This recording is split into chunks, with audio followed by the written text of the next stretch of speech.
So ESG in cannabis, optimizing operations for impact. What we're going to use ESG for is a little bit of a Trojan horse.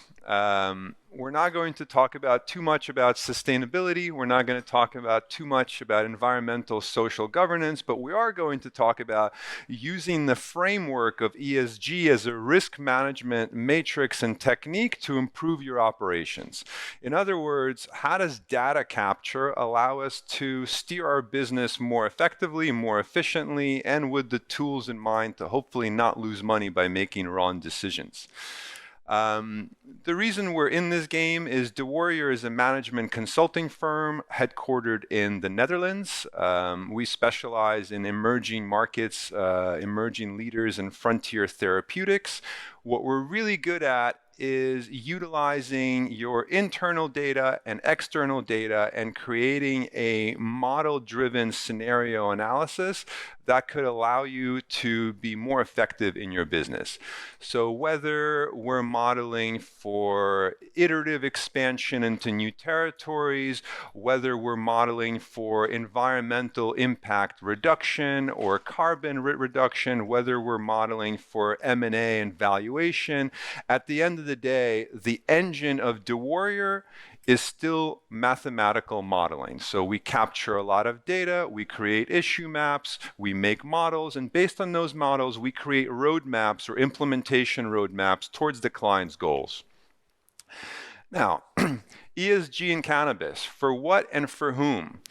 We've heard a lot about ESG or environmental social governance. We heard it in the headlines of Fortune 500 companies. We've heard it in environmental concerns from cannabis cultivators. But how does it really apply?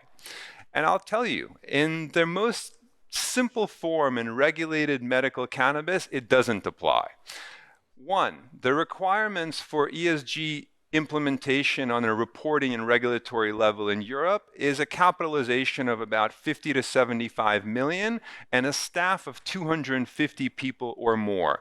Most cannabis companies are too small to actually need or be forced to comply with the regulatory complexities of ESG. It's not necessary. There's limited data inputs. This industry has only existed for the last 10 years. We don't have the track record, we don't have the data, we don't have enough publicly listed companies, we don't know the cost of capital.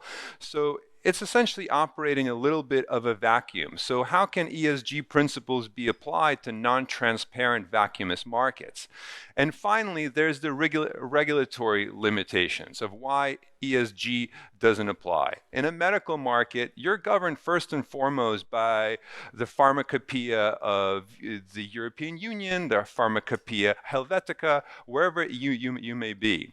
So think about environmental impact for a second. You want to talk about reducing plastic waste, you want to talk about reducing impact. Well, when you're producing an inhalation device in a EU sterile factory using a particular grade of plastic that's only applicable to that inhalation device, it may or may not be recyclable. You may or may not be able to use a less intensive type of plastic. So your regulatory framework shapes what you're going to do from an ESG point of view in cannabis. That's our way of saying if you're focused on ESG solely because your heart is aching for the environment and you think you need to comply, don't do it. It's a dead end. Do it because advanced data capture techniques allow you to grow into that.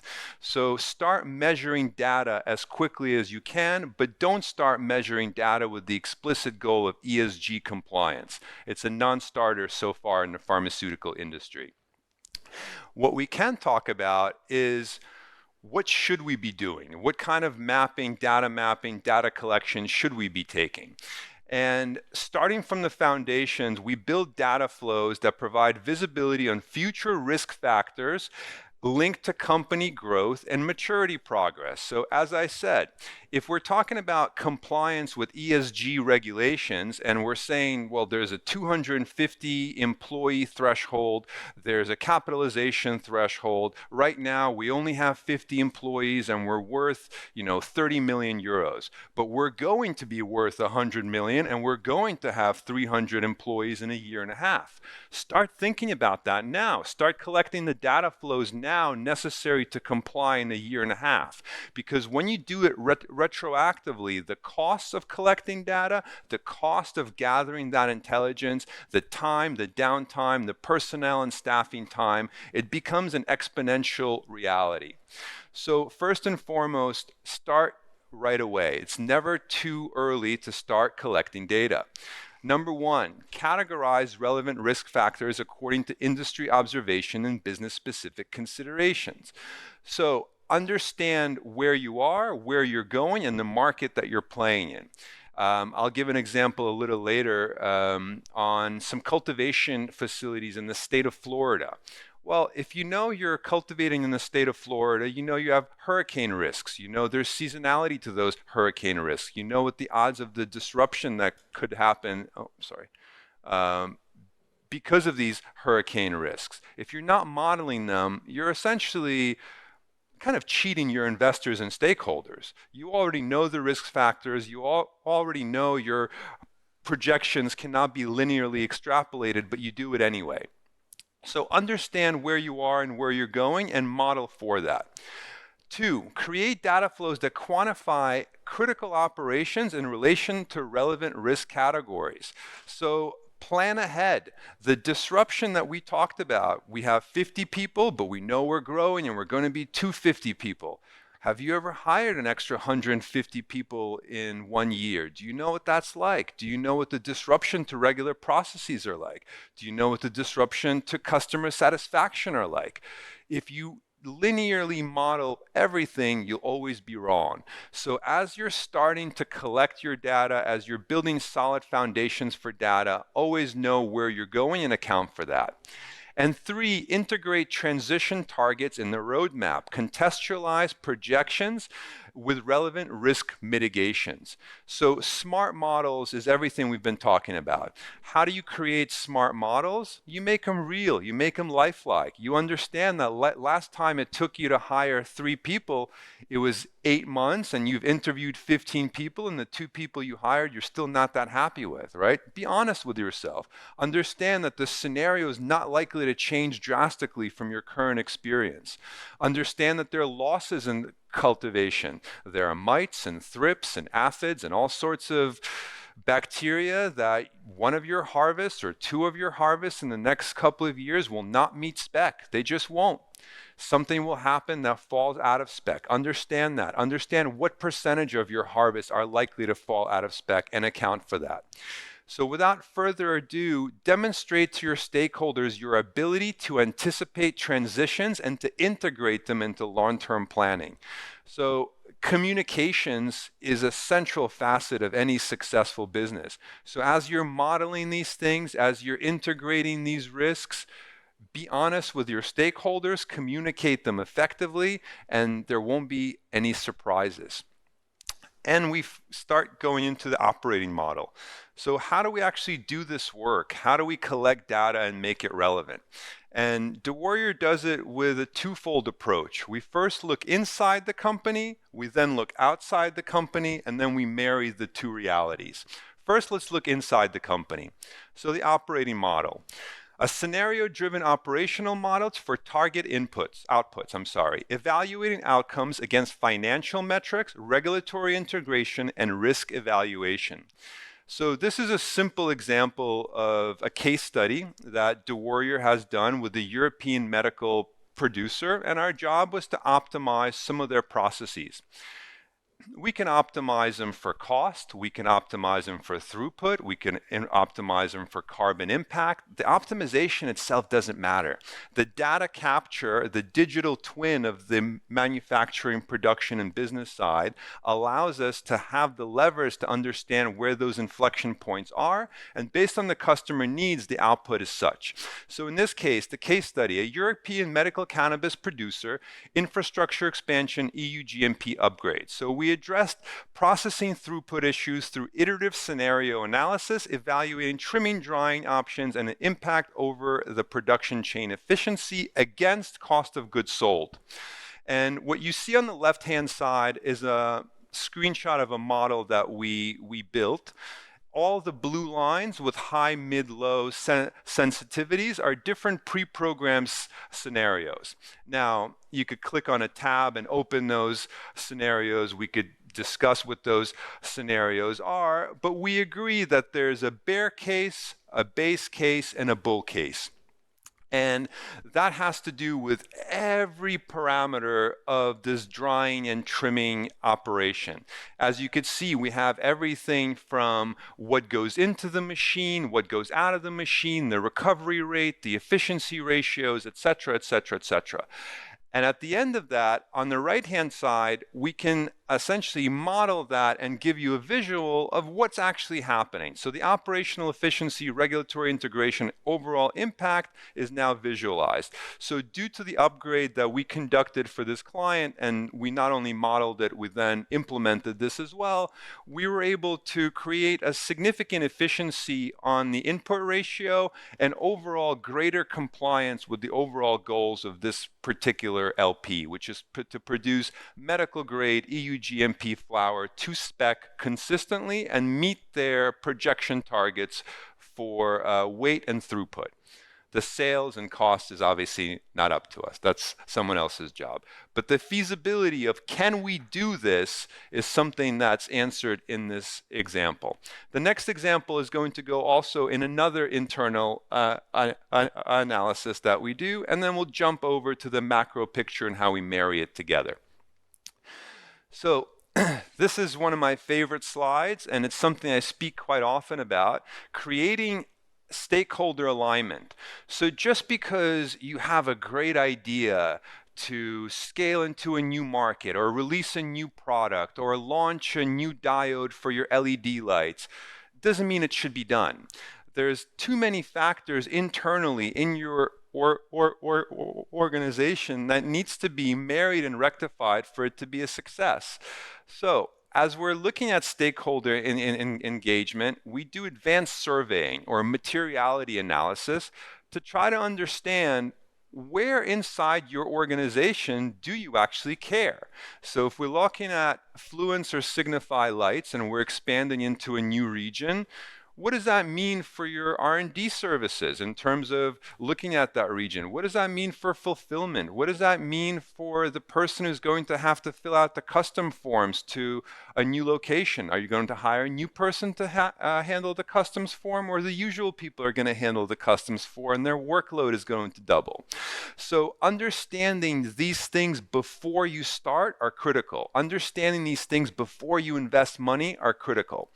And the case study we go into here is a Cannabis unicorn. There are not a lot of them, so some of you may be able to figure out which client this is. But this is a cannabis technology and API delivery company. So we conducted a company-wide materiality survey and analysis for impact reduction alignment and prioritization. We created risk mitigation roadmap accounting for significant divergences in material priorities and capacities for their global supply chain. So let me explain a little bit. This client wanted us to develop a global sustainability program. To do that, we need to make a digital replica of their entire business. What are the products that they're selling? Where are they being made? How are they being shipped? Who's buying them? What happens after they buy them? How long do they keep them for? Do they get landfilled? Do they get recycled? If they get landfilled, which country do they get landfilled in? Is it India? Is it the US? Is it Canada? And we realized that just simply saying the sustainable choice is this or that made no sense whatsoever, because one choice could impact a whole division of that company adversely, and they would lose revenue because of the decision we made to make them more sustainable. So we conducted this company-wide materiality analysis. We polled 130 of their global employees, and we noticed something really interesting. So you see these three charts right here: ESG impact score, impact score, financial impact score, and level of engagement score. So people within the organization were asked the question: if we make this change, do you think that's going to materially make us a more sustainable company or affect our ESG impact score? Do you think this choice would make a financial impact, meaning we're going to make more money? And do you think this choice already has a level of engagement within the organization worthy to carry this initiative? And we see massive divergences. And just because the ESG impact score is high, you may lose your money and overall no one cares about it. So why would you implement it? So only when you have the juxtaposition of ROI, impact, and internal stakeholder alignment do you have the internal unity to make progress within a company. Now, why am I saying this? Because all too often companies want to shoot from the hip of idealism. And I just spoke to someone outside about a scope of work that came to us, and we didn't take that scope of work, but it came in the following way.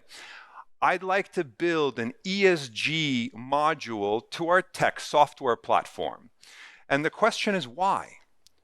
Because it's hot, because ESG platforms are selling for more money on the SaaS tech market, because you think your customer base is going to need it and want it in a maturing transition, what we talked about earlier. But unless you have that question answered, just building something for building's sake is a waste of resources, a waste of money, and it's 50-50 of whether or not it's actually going to land. Conducting deep engagement and stakeholder materiality assessment is not only an exercise in modeling and data capture, it's an exercise in cost savings, because you already know within your organization fairly anonymously where the interested factions are, how you could build alliances, where the gaps are, and you could line up stakeholders before making expensive and time-consuming moves. And we get to this most important part that bridges the internal and the external. Execution team and shared roadmap. I don't have to tell you that in the startup world, the team is everything. If you speak to a private equity manager or a family office, they'll tell you the execution team is the #1 reason of why someone makes an investment decision. It's not the deck, it's not the data, it's not the monetization opportunity, it's the people running the show and how likely are they to replicate their past successes now. So success in pharmaceutical cannabis is overdetermined by team cohesion and ability to execute on a long-term vision. It starts by retention through shared vision and ultimate accountability. So why do we put that slide there in an ESG presentation about data? Because the data is only as good as the people using that data to implement it. And stakeholder alignment and belief in that data is the fundamental point that gets people rallying for a cause. So give clear mandates and areas or zones of responsibilities. If we go back to our materiality analysis, following your risk analysis and materiality, we need to clearly specify and delineate those zones of responsibility. Oftentimes, it goes beyond your job function. That materiality survey and analysis will allude to other things where your cares are that go outside of your core responsibility. But it's very critical to understand that for management in order for any new initiative to have success. Build from the core and create accountability. So top-down decision-making almost never works because there's no alignment, especially when you have a production or cultivation business that requires different skill set, different classes of people, different workers, from the agronomists and technicians all the way to the executives and board members. So create your accountability from the ground up and set those targets using the data that I showed you earlier. So show those data screens, show those models to your cultivation staff, understand where their responsibilities are in that value chain, and build that accountability matrix from the ground up. And finally, do not overcomplicate it. Prioritize, focus, execute, and repeat, or the KISS model of business. Keep it simple, stupid, right? We don't need to, and I I come from a very idealistic place. I started a company focused on sustainability and ESG and all these big kind of novel topics. But what we realized in our first couple of years of business is that if we give a client a list of 20 things to improve and they would only do 3 or 4 things, it would hurt our hearts. It would feel like we've put so much passion and thought into making something better and they didn't take it. Now we look at it completely differently, and that's 6 years in this business. Is that 20 item list may take 3 years to execute, and that's great. That's okay, because they're going to get there in the right time, at the right place, and pace themselves. So start slow, make that list, be accountable for that list, revisit that list every single year, but don't be deterred because you only knocked out a few things of that list. It's not meant to be knocked out all at once. Otherwise, we'd already be living in some sort of a utopia and every cannabis company will be profitable. But the fact is only 23% of the cannabis industry is currently profitable globally. And now we get to this interesting other point. So we showed you the modeling and data capture inside the company. We showed you the stakeholder and team alignment necessary to make these successes work. And now we're going to give some case studies of looking outside and then marrying 2 data sets, the open source intelligence from the outside and the human and open source intelligence from the inside of the company to create that alignment. So as we juxtapose operational models with real-world data, the demographics, environmental impact data, in-depth competitive analysis, and logistical mapping, the power of data in mature markets really comes alive. In this case study, we look at a client who asked DéWarrior to opine on retail and cultivation expansion in the state of Florida. The state of Florida is a limited license MMTC medical-only regime, fairly unique to the United States, requiring a massive amount of capital to enter that market. So just to apply for a license, you need to put a $5 million bond just to put an application forward. To gain any sort of ability to operate on the cultivation and retail level, you need a minimum of 50 million euros. And to take any meaningful market share in Florida, you need about 250 million euros. So our customer was very mature, but cash strapped at the same time. They didn't have the 250 million to take market share from Curaleaf and Trulieve. So we looked at everything from demographics data of every single county in Florida, unemployment data, we looked at weather patterns, we looked at flooding risk, and we came up with a golden triangle of where our clients should operate. They should have a cultivation center somewhere in that golden triangle and dispensary assets somewhere within that, travelable by about 2.5 hours to 3 hours in any direction by truck. We avoided the flooding areas of southern Florida and the downtime likely almost on an annual or once in 2 years that you'll have from hurricane and flooding risk here. We avoided the hurricane risk here, and we avoided the major centers of population like Miami, Fort Lauderdale, Tampa Bay, because they're overrepresented.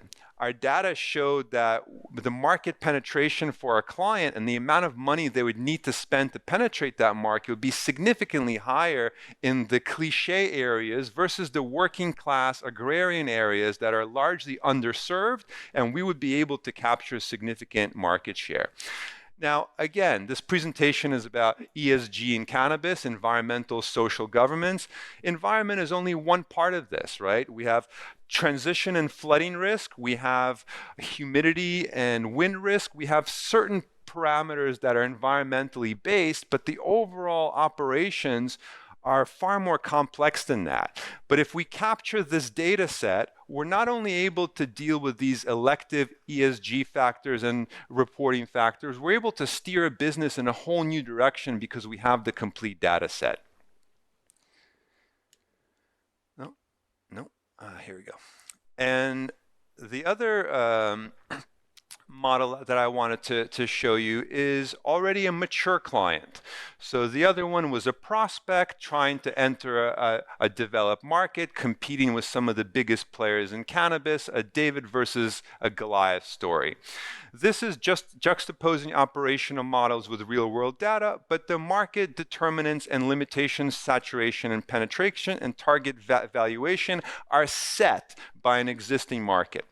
As you could see on the far left side, this is where we started with. So this slide actually shows this concept I was alluding to, from internal data to external data and marrying two. On the left-hand side is the model we built from internal data for this client. So the past performance data allow us to accurate model internal growth, dynamics, revenue streams, products, categories, etc. Then in the middle part, we integrate external data sets and external markets with the data set from the client and adjust that growth curve based on the parameters of the actual market. Obviously, every market is not perfectly elastic. Some markets they've already captured, some markets they haven't penetrated at all. But through that second model, we're able to combine that growth curve and weigh it by the parameters of the open market. And finally, the juxtaposition of the two is the dashboard. So understanding complex insights through effective dashboard visualization. And this is the result essentially for our client. They're penetrating heavily in Ireland, they're penetrating in the Netherlands, and they're leaving France, Spain, Germany, Italy completely underserved, right? And we see their growth projections, we see their revenue spread, and we see the ability to enter big population centers with big total addressable markets that are completely underserved. And the only reason we have this clear, visual, simple dashboard is because of the multiple models that went into building them and bringing those data sets from separate and unconnected to unified and connected. And this is where I think the crux of the argument is. Why are we doing this? Why are we measuring all this data? Why are we collecting and building models and writing reports and dashboard? And it's largely for stakeholder alignment. And stakeholder in cannabis or any nascent industry is largely investor driven. There's people who don't know much about what you're doing who need to know, and those people have the money but don't have the know-how. And your job as a business owner is to communicate in the language they understand. Usually they understand math. They may not understand cannabis, they may not understand diodes, they may not understand, but money they tend to understand. So the success of early stage companies is correlated with realistic investment strategies, always. Relate liquidity inputs to operational targets for team cohesion and clear investor pictures. So again, I don't have to tell you in nascent industries how hard it is to raise money and what the scrutiny level is. Our goal is to make the data speak for itself, so the people are there relating the data, but they're not there trying to convince you that the data is right. And I think mathematical modeling is something that exists in mature industries to a great extent. If you walk into an Amazon or any mature tech company, they'll have whole divisions with hundreds of people doing this sort of work. In nascent industries, it's seen as a nice to have. It's seen as a luxury. But in reality, this luxury can save you millions and millions of dollars and time from taking the wrong path to the wrong markets.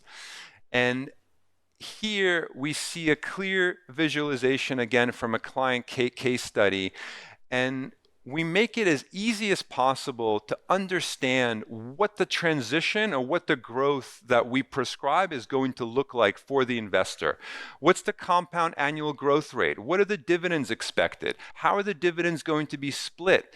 If we add another investor, how will the cap table change? How will the cap table change if we add another investor and in 3 years have a debt round and not offer any more equity? So allowing our customers to know what's going going to happen, and to communicate it clearly to their investors is critical. Because if you manage that phased expansion and dialogue properly, you're going to be leading an honest dialogue with your investors and holding their hands through it, versus essentially every couple of years asking for an exorbitant amount of money and hoping that they believe that the hype of cannabis is still worth it. And I'll end this with some key takeaways.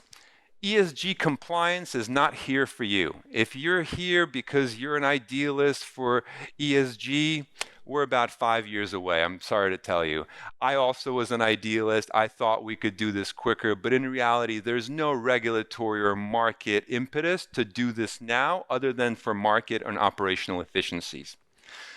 2, find the risk, measure your performance against it. Learn and apply ESG-inspired management principles. Quantify operations, measure performance against relevant risk factors, and optimize day-to-day KPIs, team communication, and performance. And finally, this is critical, create a culture of accountability and foster integrity. Your biggest asset is your team. That data is completely worthless unless every single member of your team buys into it based on their specific areas of responsibility and owns that part of the data. You have to be able to come to your cultivation manager and say, well, I needed you to grow 2 tons and use 300 grand worth of inputs, and you grew 1 ton and used 400 grand worth of inputs. You're fired. Right? Just as clear as that. You set someone on clear targets, clear parameters, you shake their hands, they sign a piece of paper, and they walk away. And everyone, from the marketing manager to the sales manager to the technician on cultivation, has to have areas of responsibility that they buy into based on the data. Otherwise, it's a top-down pipe dream that some way is going to be disconnected.